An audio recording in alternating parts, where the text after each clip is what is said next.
मैं ओंकार सद्बुद्धि, सद्वृत्ति, सद्भावनाओं और सद्विचारों का पालनहार हूं। मैं ओंकार हूं। किंतु अभिमानी का अभिमान खंडित अवश्य होता है। सुमति की पराजय के साथ भोलेनाथ का कथन सत्य सिद्ध होता है।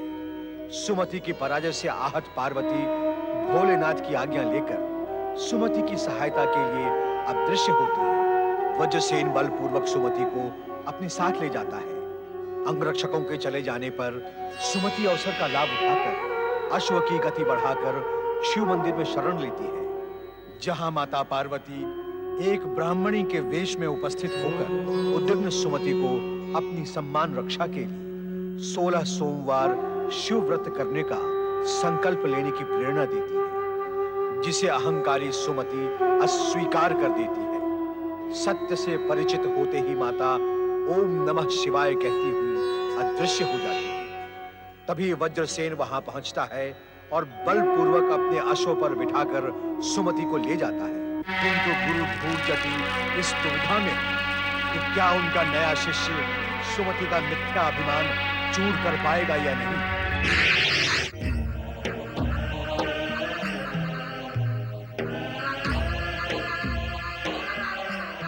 क्या सोच रही हो देवी? कुछ नहीं स्वामी। तुम जानती हो, तुम जो सोचती हो उसका ज्ञान हमें हो जाता है। तो फिर पूछना व्यर्थ है। आप कृपा करके मुझसे कुछ न पूछिए।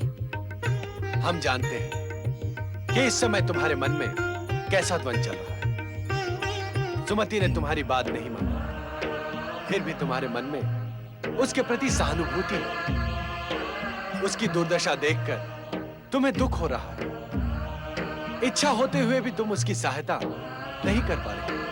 स्वामी, मुझे दुख इसी बात का है कि यदि वो उस समय 16 सोमवार व्रत करने की शपथ ले लेती तो आज वो इस कठिन परिस्थिति से बच जाती। जो नहीं होना था वो कैसे हो सकता था देवी?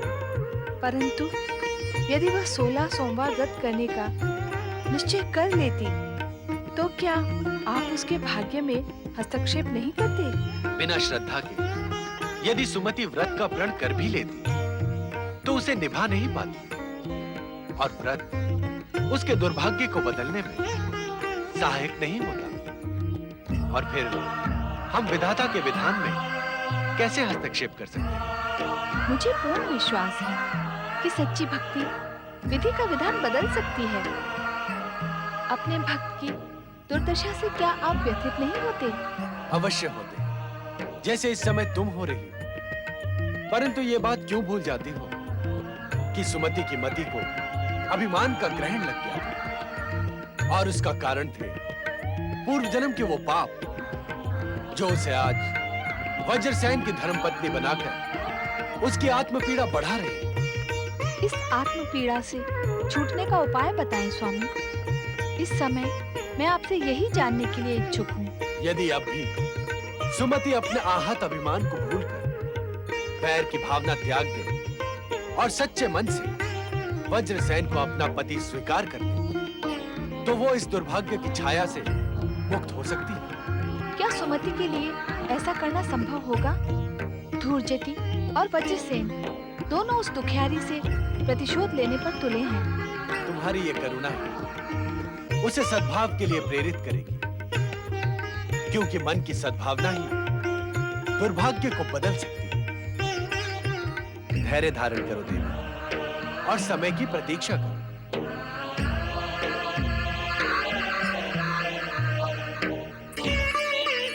दशाण युवराज वज्रसेन की जय।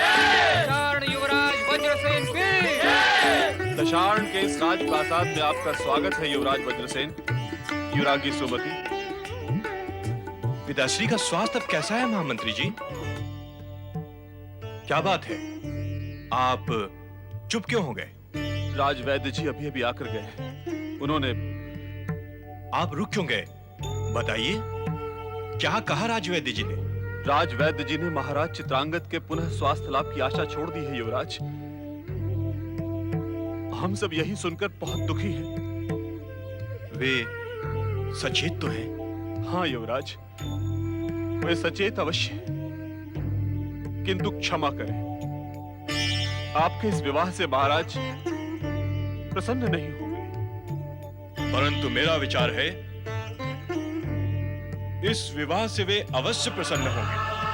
हो सकता है उन्हें स्वास्थ्य लाभ भी हो जाए। जैसी आपकी इच्छा।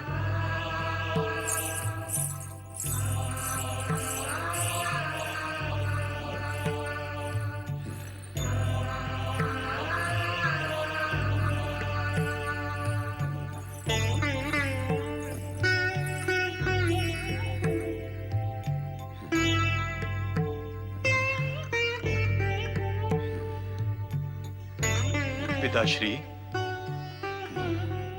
आंखें खोलिए पिताश्री। मैं हूं आपका प्रिय पुत्र वज्रसेन।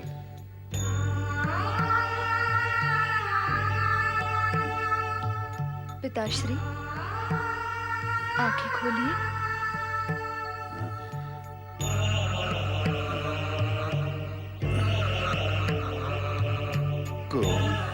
मैं वज्रसेन हूं पिताश्री, और ये आपके पुत्र वधू युवराज्ञी सुमति।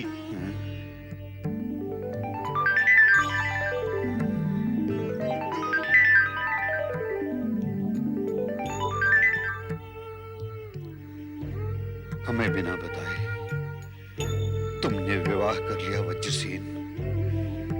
तुमने हमारी अनुमति लेने की भी आवश्यकता नहीं समझी। ये सब अचानक हुआ पिताश्री, परंतु जब आप ये जानेंगे कि मैंने युद्ध में विजय प्राप्त करके आपकी राजवधु को प्राप्त किया है, तो आपको प्रसन्नता होगी। युद्ध में विजय प्राप्त करने के बाद जिस राजवधु को तुमने प्राप्त किया है, कौन है? हमारे कट्टर शत्रु वत्स देश के राजा भद्रसेन की पुत्री सुमति।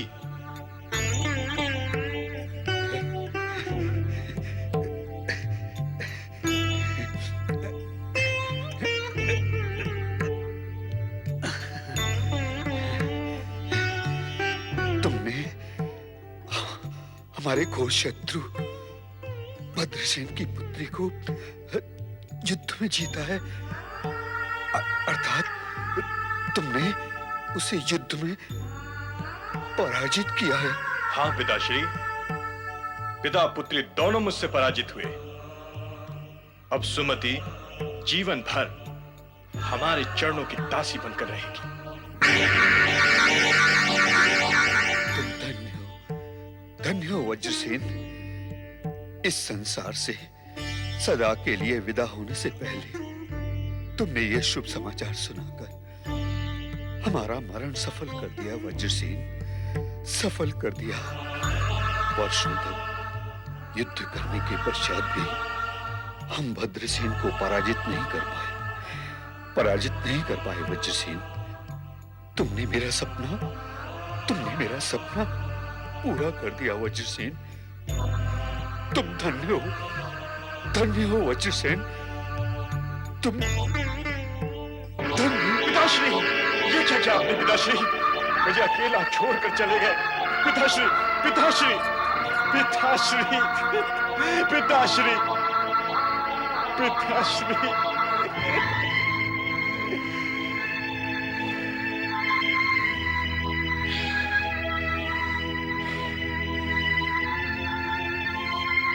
इस राजप्रसाद में पग रखते ही तुमने हमारे पिताश्री को हमसे छीन लिया सुमति। क्या? तुम्हारे अशुभ चरणों का प्रभाव आगे क्या करेगा, ये तुम स्वयं सोच सकती हो। मैं सब कुछ स्पष्ट हो चुका है, अब कहने को कुछ शेष नहीं रहा। युवराज, मुझे भी कुछ कहने का अधिकार है। अपने अधिकार को तुम पीछे छोड़ आई हो सुमति। हमारे राजप्रसाद में तुम केवल हमारे चरणों की दासी बनकर रहोगी। तुम तभी बोलोगे जब हम तुमसे बोलने के लिए कहेंगे। युवराज!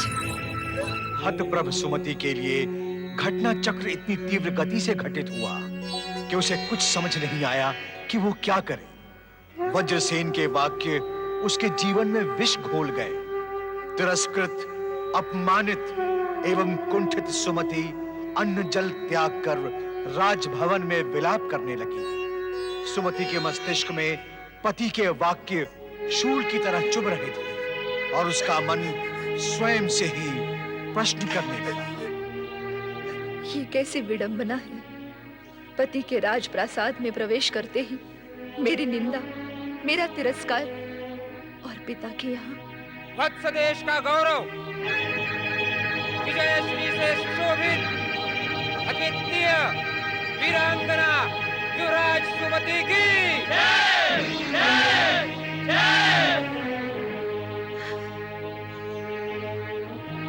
और मेरे गौरव का गुणगान।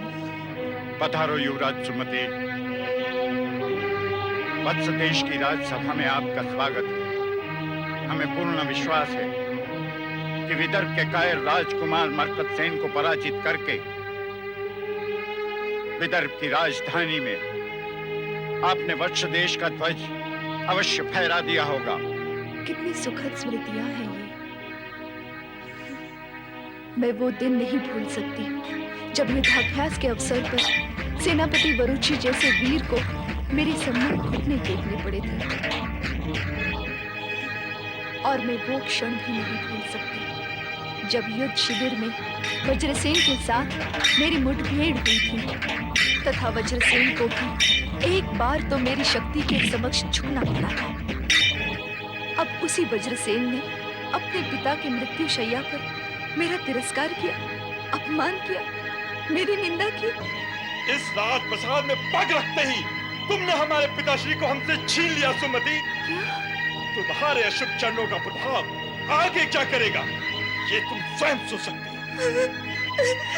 हमारे राजप्रसाद में केवल हमारे चरणों की दासी बनकर रहोगी।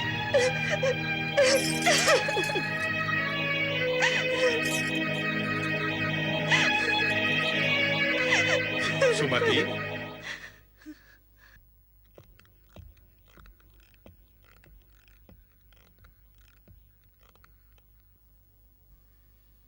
सुमति,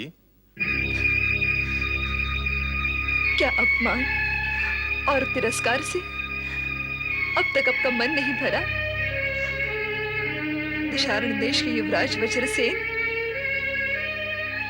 जो अधिकार हमने उस समय तुम्हें नहीं दिया था वो अब देना चाहते हैं। तुम जो कहोगी वो सुनने के लिए हम प्रस्तुत हैं। ताकि फिर एक बार आप मुझ पर व्यंग्यबाण बरसा सको।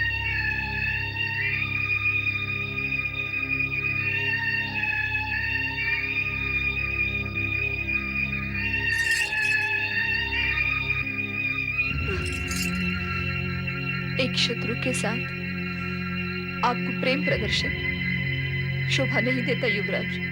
परंतु अब हम तुम्हें अपना शत्रु नहीं समझते। जिस प्रकार अपने पिता की मरणशैया पर आपने एक नववधू का तिरस्कार किया है, वैसा तो कोई शत्रु भी नहीं करता। मैं जानती हूँ अब मुझे जीवन भर एक शत्रु के साथ ही रहना है।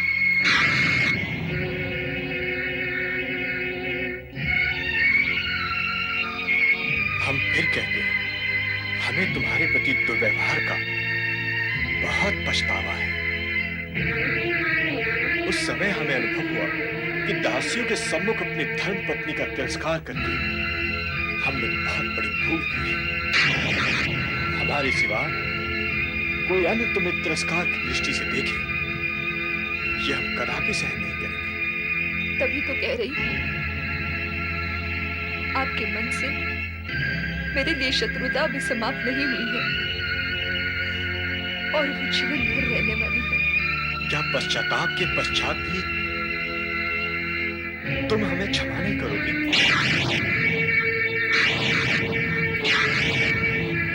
जानते हैं तुम इतनी कठोर हृदय नहीं हो कि क्षमा मांगने वाले को क्षमा न कर सको।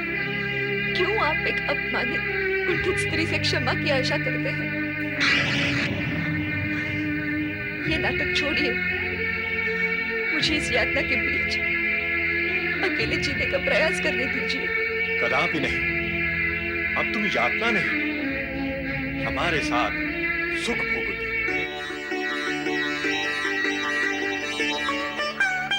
क्या ये संभव है?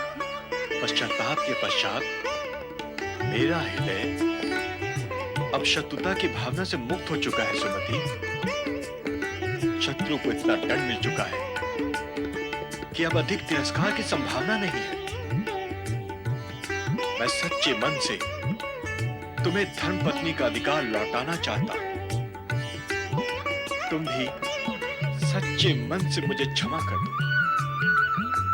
वीरता के संघर्ष और अभिमान की टकराहट में मैं तुम्हारे सौंदर्य को अनदेखा कर दिया। मैं भूल ही गया था कि वीरांगना से अधिक तुम रूपवती हो।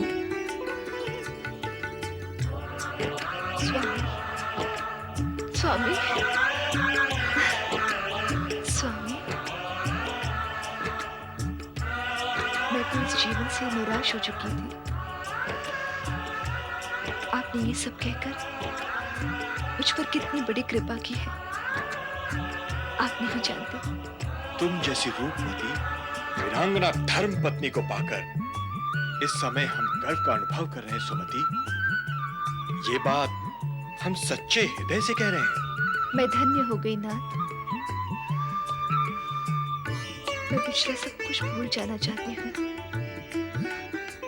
आप भी भूल जाइए। तुम्हें अपनी बाहों में पाकर हम पिछला सब कुछ भूल चुके हैं सुमति।